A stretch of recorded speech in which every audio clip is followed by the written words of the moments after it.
కారా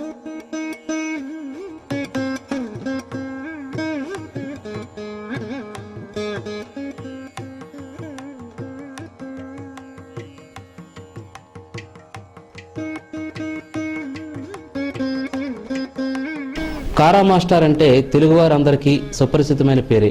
ముఖ్యంగా సాహిత్య ప్రియులకు ఆయనంటే మక్కువ. కారా మాస్టారు ముదిమి మీద పడుతున్న ఇటీవల తాను ఆప్యాయంగా భావించిన అర్ధాంగి మరణించి పుట్టెడు దుఃఖంలో మునిగిపోయిన కాళీపట్నం రామారావు గారిలో మునుపు ఉన్న ఉత్సాహమే కొనసాగిస్తూ ఎప్పటిలాగే కథలు, పుస్తకాలు సేకరణ, పుస్తకాలతో కుస్తీ కాలక్షేపం చేయటం.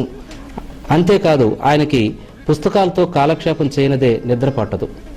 ఆయనతో జే న్యూస్ ప్రత్యేక ఇంటర్వ్యూ. మనకి కథానిలయం అనగానే గుర్తుకొచ్చేది కారా మాస్టర్, కాళీపట్నం రామారావు గారు మనందరికీ సుపరిచితులే. ఎందుకంటే మాస్టారు దృష్టిలో ఏ పుస్తకం కానీ ఏ సాహిత్యానికి సంబంధించినవి కనిపించినా ఆయన దృష్టిలో వాటికి ప్రాణం పోసుకోవటం, అవి చేసుకున్న అదృష్టం అని చెప్పవచ్చు.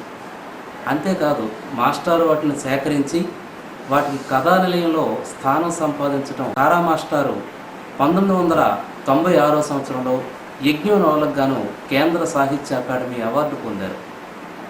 మరి అటువంటి వాళ్ళు మన జిల్లాలో ఉండటం శ్రీకాకుళం జిల్లా చేసుకున్న అదృష్టం అని చెప్పవచ్చు. అలాగే మాస్టారు ఒక కుగ్రామమైన మురపాకులో జన్మించారు.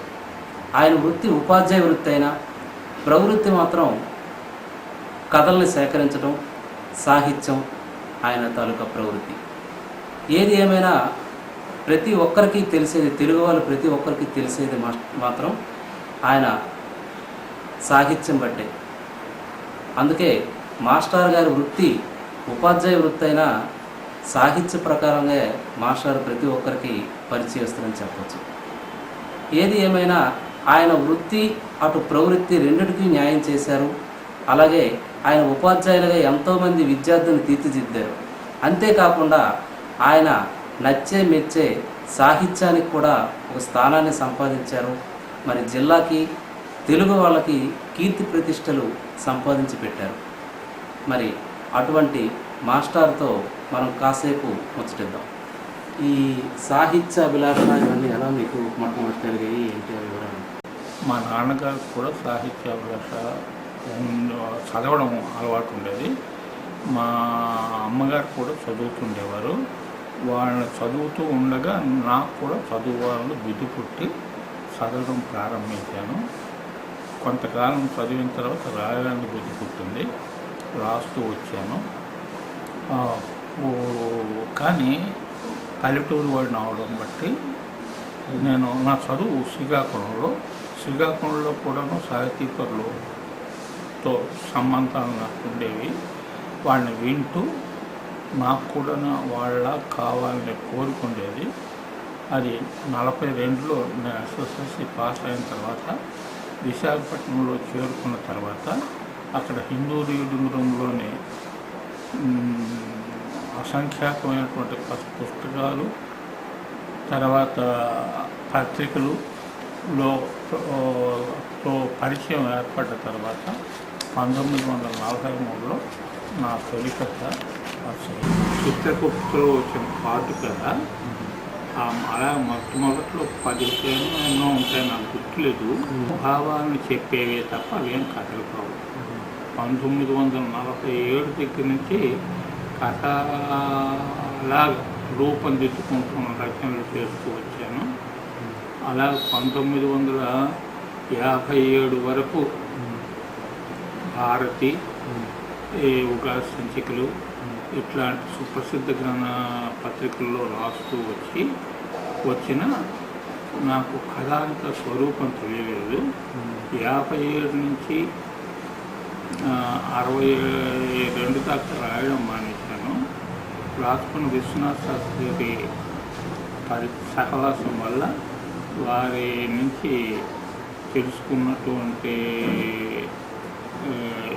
జ్ఞానం వల్ల, సంపాదించుకున్నటువంటి జ్ఞానం వల్ల నాకు కథాంత స్వరూపం 1962 ఆ ప్రాంతాలకు తెలిసింది. అక్కడి నుంచి నేను రాసినవి కథానికలే. ఆ కథానికలు 63 నుంచి 72 దాకా రాయగలిగాను. తర్వాత ఓ, కుటుంబం పెరగడం, ఇతర సమస్యలు, బాధ్యతలు, వీటి వల్ల రాయడం మానేశాను. కానీ తెలుగు కథ గురించి తెలుగు కథని అప్పట్లో ఆదరణ పాఠకుల్లో లేదు అన్నటువంటి ఒక అపోహ లో విరివిగా ప్రచురణ అవుతుండేటటువంటి నవలలుతో సరిపోలిస్తే కథలకి అంత ప్రాచుర్యం లేదు. కానీ కథానిక పాఠకులు దానికి ఉండవలసిన పాఠకులు ఉండనే ఉన్నారని, తర్వాత కాలక్షేపంకి లేదా కౌటుంబిక సమస్యలు ఇట్లాంటి రచనలు చేసేవారిని నవలని పాఠకులు ఎక్కువగా ఆదరిస్తుండేవారు. కథానికి కావాల్సిన వాళ్ళు వేరే రకంగా నాకు ఒప్పట్టారు. అటువంటి పాఠకులు మొదటి నుంచి ఉన్న సంఖ్య అలాగే ఉన్నా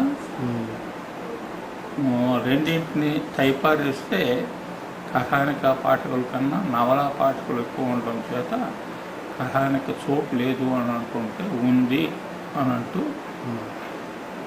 అటువంటి భావాలున్న మరి కొందరు ఇతర రచయితలతో పాటు ఆ విషయాలు ప్రస్తావిస్తూ రిటైర్ అయిన తర్వాత 1979లో 80లోని 90లో కూడా విరివిగా ప్రచారం చేస్తూ ఉంటే ఒకప్పుడు సంవత్సరానికి 10 కథా సంపుటాలు, సంకలనాలు 10 రావడం కష్టంగా ఉండేది. ఆ దశకి సంవత్సరానికి 70-80 కథల పుస్తకాలు రావడం జరుగుతూ వచ్చింది. ఆ ప్రాచుర్యం చూసిన తర్వాత ఈ కథానిలయం పెట్టాలనేటటువంటి అవసరం బుద్ధి పుట్టి కథాన్ని పెట్టాం. ఇప్పుడు మీరు ఎప్పటి నుంచి ఈ కథల్ని సేకరించడం అని చేస్తున్నారు? 1996లో నాకు కేంద్ర సాహిత్య అకాడమీ అవార్డు వచ్చింది. అంతకు యజ్ఞంతో 9 నవలు కాదు, యజ్ఞంతో 9 అని ఒక కథల సంపుటం. నేను నవలు ఏవి రాయలేదు. ఆ సంపుటికి వచ్చిన అవార్డు నేను తీసుకుంటానో లేదో అని చాలామందికి అనుమానం ఉండేది. అంటే దానికి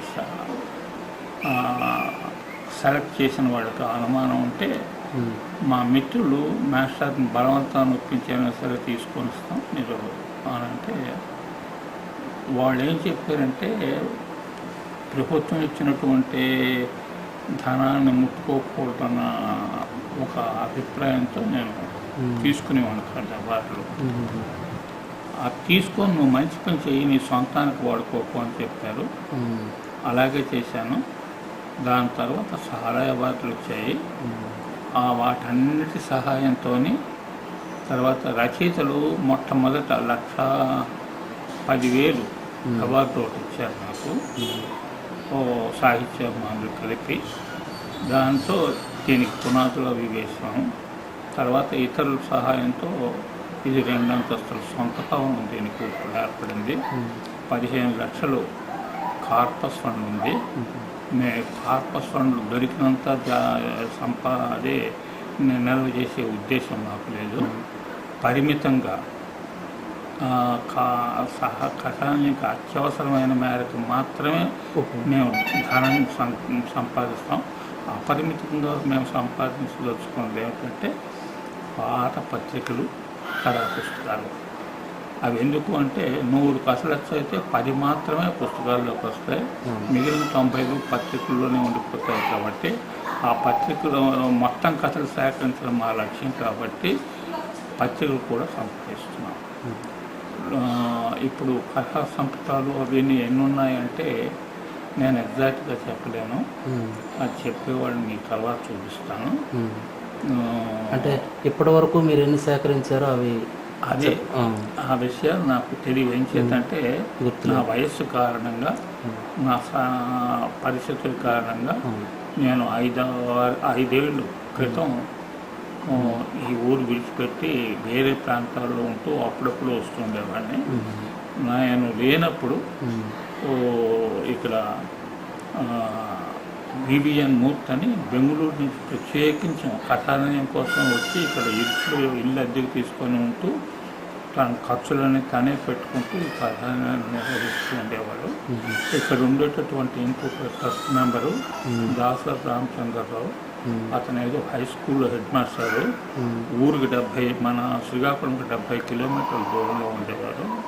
అక్కడ రోజు అప్ అండ్ డౌన్ చేసేటప్పుడు ఆయన ఆయన సహకారం అందించాలనుకున్నప్పుడు సహకారం అందించలేకపోయేవారు. ఈ పరిస్థితిని మా పెద్ద అబ్బాయి క్యాసర్ అనే పేరుతో కథలు రాసేవాడు. అతను రిటైర్ అయిపోయినాడు కాబట్టి ఇక్కడికి వచ్చి ఈ ఊళ్ళోనే కాపురం ఉంటూ ఇప్పుడు కథాలయాన్ని నిర్వహిస్తున్నాడు. అతను వచ్చిన తర్వాత ఇది కథాలయ రిఫరెన్స్ లైబ్రరీ. రిఫరెన్స్ లైబ్రరీ అంటే ఎవరైనా ఇక్కడికి వచ్చి ఇక్కడే వాళ్ళకి కావాల్సింది చూసుకొని వెళ్ళిపోవాలి. ఇంటికి అయితే ఇవ్వం. ఇంటికి కావాల్సిన జెరాక్స్ ఇవ్వాలి. తర్వాత రీడింగ్ లైబ్రరీ అంటే అక్కడ కూర్చొని చదువుకోవచ్చు. ఇంటికి పుస్తకాలు డిపాజిట్ తీసుకొని పెట్టచ్చు. ఇప్పుడు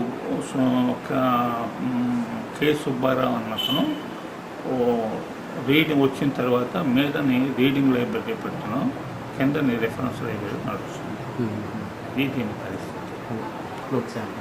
అసలు అప్పటికెప్పుడు తేడా నేను చదువుకుంటున్న రోజుల్లోకి ఉన్నత కులాలంటామో లేదా పండితులు మొదలైన వాళ్ళు మాత్రమే సాహిత్యంతో సంబంధం ఉండేది. అప్పటి నుంచి కూడాను జాతీయోద్యమంతో పాటు విద్యా వ్యాప్తి గురించి కూడాను ఉద్యమం సాగుతూ వచ్చింది. ఆ తర్వాత మనకి స్వతంత్రం వచ్చింది. ఈలోగా అందరికీ చదువు తాలూకా పోగొట్ట అవసరం తెలుసుకున్నారు. మన ప్రభుత్వం ఏర్పడిన తర్వాత వాడు పంచవర్ష ప్రణాళికలను పెట్టేటప్పుడు నిధులు లభిస్తే దాంతో గ్రామాల్లో కూడా అభివృద్ధి సాగడం ప్రారంభించింది. మాట వరుసకి మురపాకలో హై స్కూలు, ఇతర సంస్థలు అక్కడ ఏర్పడ్డాయి. ఎప్పుడు ఏర్పడ్డాయి? 52 తర్వాత. ఆయన మా ఊర్లో చాలా చొరవ ఉన్న మనిషి. ఆయన కలెక్టర్ని వాటిని మొదలైన వాడ ఆంధ్రదేశం అంతటా జరుగుతూ ఉండడం కద్దు. అభివృద్ధి పర్యవసానం ఏమిటి అన్నది అభివృద్ధే, కానీ ఎవరికి అభివృద్ధి, ఉద్దేశం ఎవరిని ఉద్దేశించి చేస్తున్న అభివృద్ధి ఎవరికి దఖలుపడుతోంది అన్నది యజ్ఞం ద్వారా వ్యక్తమైంది. దాంతోనే ఈ కొంత ప్రత్యేకమైన గుర్తింపు అది రావడం, జనం తాలూకా సాహితీపరుల తాలూకా అభిప్రాయాలు ప్రభావం వల్ల ఈ కథానిలయం పుట్టడం మొదలైనవి జరిగాయి. ఇప్పుడు మీ కాలకు చాలామంది ఉన్నారు. గండికోట బ్రహ్మాజీరావు గారు పొందూరులో పుట్టిన ఆయన, రైల్వేలో పనిచేసి నవళ్ళు కథలు రాశారు. రాచకొండ విశ్వనాథ శాస్త్రి గారు ఉన్నారు. ఆయన నాకన్నా 2 ఏళ్ళు పెద్దవారు. ఆయనతో పరిచయమే లేకపోతే, ఆయన నా పట్ల అభిమానమే చూపకపోతే నేను ఈ స్థాయి వాడిని అయ్యేవాడిని కాను. నానాటి వాళ్ళు నా పాటు నేను స్కూల్ ఫెయిన్లే చదువుకున్నాను. ఆ మాత్రమే చదువుకున్న ఉద్యోగాల్లో చదవబడ్డవాడు. చాలామంది కథలు అవి రాశారు, కానీ వాళ్ళకి ముందడుగు వేయడం జరిగింది కాదు. ఆ ముందడుగు వేయాలన్నటువంటి అవసరం, తర్వాత మొదలైన ప్రేరణలను నేను విశాఖపట్నంలో నేను పనిచేస్తుండేటప్పుడు రాచకొండ విశ్వనాథ శాస్త్రి గారు, ఇతర సాహితీ పరులు మస్తునా గారు, బలివాడ కాంతారావు గారు, తర్వాత అలా చాలామంది ఉన్నారు. వీళ్ళందరి ప్రభావంతో నేను కాస్త ముందుకి వెళ్ళగలిగాను. పరిశోధకులకి మీరు ఇచ్చే సలహా ఏదైనా ఉందండి? జరుగుతాయంటే తమ దగ్గర ఉండేటటువంటి పరిమితమైన వనరులు ఆధారంగానే జరుగుతుంది. మాట వరుసకి వ్యావసాయిక రంగం దాని గురించి పరిశోధన చేస్తున్న వాళ్ళు ఉండొచ్చు, లేదా అంటే వాళ్ళ విషయం వ్యావసాయిక రంగానికి సంబంధించిన సాహిత్యం, వాళ్ళకి అన్నీ దొరికేటటువంటి అవకాశం లేదు. అన్ని పుస్తకాలు ఒక దగ్గర ఉండవు కదా, విషయం అంతా ఒక దగ్గర ఉండదు. ఒకళ్ళ ఇంట్లో లైబ్రరీలో కొన్ని ఉంటాయి, మరొకళ్ళ ఇంట్లో లైబ్రరీలో కొన్ని ఉంటాయి, లేదా పబ్లిక్ లైబ్రరీలో కూడా ఉండొచ్చు, చాలా ఉండొచ్చు. కానీ పబ్లిక్ లైబ్రరీలోని వాటిలోని పనిచేసేవారు జీతాలు పుచ్చుకొని పనిచేసేవాళ్ళు. అట్లాంటి వాళ్ళు ఫలానా పుస్తకం ఏంటి, ఏవేవి ఉన్నాయి అంటే వాళ్ళు చెప్పలేరు. ఏం చేత ఇవాడు అక్కడ కొన్నాడు, ఒకడు పని చేస్తారు, రేపు ఇంకోటి వస్తారు, వాడు అవన్నీ చూసే అవకాశం లేదు. ఈ లైబ్రరీ తాలూకా విశిష్టత ఏంటి అంటే దీనికోసం పనిచేసే వాళ్ళందరూ అన్నోదకాలకు లోటు లేని వాళ్ళు, రిటైర్ అయిన తర్వాత వచ్చి పనిచేస్తున్న వాళ్ళు, సేవా దృక్పథంతో పనిచేస్తున్న వాళ్ళు. కాబట్టి ఇక్కడ మన దగ్గర ఉన్నవి ఏమిటి, లేనివి ఏమిటి అని చెప్పి లేనివి ఎక్కడెక్కడ ఉన్నా సరే వెళ్ళి స్వయంగా అడిగి తీసుకురావడం కానీ, లేదా అంటే ఇప్పుడు కొత్త తరం చెప్పాను కదా అప్పగించానని, నేనైతే వాళ్ళ దగ్గరికి వెళ్ళి అడిగి తీసుకొని వచ్చి పెడుతుండేవాడిని. వీళ్ళు ఏం చేస్తారంటే టెలిఫోన్లు, తర్వాత ఇది ఎలక్ట్రానిక్ మీడియా ఉపయోగించుకొని వాళ్ళని కాంటాక్ట్ చేస్తే వస్తు రూపేణ కాకపోతే వాటిని వాటిని స్కాన్ చేసుకోవడానికి వాటికి అనుమతిస్తారు. అలాగ అనుమతించి ద్వారా ఇక్కడ స్కాన్డ్ కథానికలు చాలానే వేల కొద్ది ఉన్నాయి. తర్వాత నానాటికి 400 రకాల పత్రికలు చాలా వరకు సంపాదించగలిగాం. ఇప్పటి నాటికి అంతకన్నా చాలా ఎక్కువ అని నేను అనుకుంటాను. మాట వరుసకు నేను ఇటీవల ఏదో అడిగినప్పుడు మొత్తం భారతులు 8 తప్ప మొత్తం భారతులన్నీ భౌతికంగా ఇక్కడ ఉన్నాయి. ఆ 8 కూడా ఎలక్ట్రానిక్ మీడియా ద్వారా ఇక్కడ ల్యాప్టాప్లో ఉన్నాయి. అలాగా ఎన్ని ఉన్నాయని నేను సరిగా చెప్పలేను. అదే స్వచ్ఛంద సంస్థల నుంచి కానీ సాహిత్య ప్రియుల నుంచి కానీ ఏదైనా ఆర్థిక సహాయం దీని గురించి అందుతుందా? ఒకసారి ప్రభుత్వం నుంచి మేము అడగలేదు, అడగకుండా అవార్డుల రూపంలో ప్రభుత్వం వారు ఇచ్చిన డబ్బులు దీనికి ఉపయోగిస్తున్నాం. అలాగే స్వచ్ఛంద సంస్థలు చాలా సహకరిస్తే తప్ప ఈ దాదాపు 30 లక్షల పైన ఇక్కడికి నిధులు ఇచ్చి ఉంటాయి. ఇప్పుడు 15 లక్షల కార్పస్ ఫండ్ ఉంది. ఈ 16 ఏళ్ళు అయినప్పుడు చాలా డబ్బు అయి ఉంటుంది కదా. తర్వాత ఈ బిల్డింగ్ కట్టాం అంటే దాదాపు 40 లక్షల దాకా వచ్చి ఉంటుంది. ఇవన్నీ జనం ఇచ్చిన డబ్బులే. ఇవాళ కూడా ఇప్పుడు మాట వరకు ద్వివేదుల విశాలాక్షి గారు ఉన్నారు. ఆవిడ ఉబ్జరాలు అయిపోయినప్పుడు దేవాలయాలకి, విశాఖపట్నం పౌర గ్రంథాలయానికి, తర్వాత కథాలయానికి కూడా ₹1,00,000 ఇచ్చారు ఆవిడ. ఇప్పుడు మీరు ఈ సాహిత్యానికి సంబంధించినవి కాకుండా ఇంకా మీ దగ్గర ఏమైనా ఉన్నాయా అంటే విజ్ఞానానికి? చెప్తాను. వేదాలు, ఉపనిషత్తులు, భారత భాగవత రామాయణాలు, బైబిల్, ఖురాన్, ఉపనిషత్తులు ఇట్లాంటివి చాలా ఉన్నాయి. అవి కాకుండా ఎక్కువగా శ్రద్ధ పెట్టి మేము రాస్తున్నవి ఏమిటంటే కథానికలే కాకుండా ఆత్మకథలు, జీవిత చరిత్రలు, తర్వాత అట్లాంటివి కూడా చాలా శ్రద్ధగా రాస్తున్నాం. నవలలు, నాటకాలు మొదలైన వాటిలో అయితే ప్రసిద్ధమైనవి ఎవరికైనా పరిశోధకులకు ఉపయోగపడేటట్టు అది సుప్రసిద్ధమైనటువంటివి అయితే అవి జాగ్రత్తగా వెతికి సంపాదించి ఉంచుతున్నాం. ఇప్పుడు మీరు వృత్తి ఉపాధ్యాయ వృత్తి, మరి ప్రవృత్తి సాహిత్యం కదా, మీకు ఈ వృత్తిని బట్టి దీనికి ఏదైనా ఇబ్బందులు ఏమైనా మీకు ఏమైనా అయ్యాయా? అంటే వృత్తిని బట్టి నేను అంటే మీ వృత్తికి ఏదైనా ఇబ్బంది అయ్యిందా? అంటే సాహిత్యం మీరు చేస్తే ప్రవృత్తి మీ వృత్తికి ఎప్పుడైనా లేదు. ఎంచేతంటే నేను సాహిత్యంలో ఎక్కువ రాసింది ఏం లేదు. నేను రాసినవన్నీ కలిపితే ఓ 25 మా కథలుగా చెప్పుకోదగ్గది. ఇంకా ఇతరమైన వ్యాసాలు అవి చాలా రాశాను, అవన్నీ రిటైర్ అయిన తర్వాత రాశాను. ఇప్పుడు మీ కుటుంబ సభ్యుల తాలూకా సహకారం, మీ స్నేహితుల సహకారం ఏదైనా ఉందంటారా? మీ కుటుంబ సభ్యులు, ముఖ్యంగా మీ కుటుంబ సభ్యులతో అదే నా అదృష్టం. మా గృహిణి ఏనాడును నాకు వచ్చిన అవార్డులు కషాయానికి ఇచ్చేస్తానన్నా, ఇల్లు పట్టించుకోకుండా తిరిగిన ఆవిడ ఎప్పుడున్నో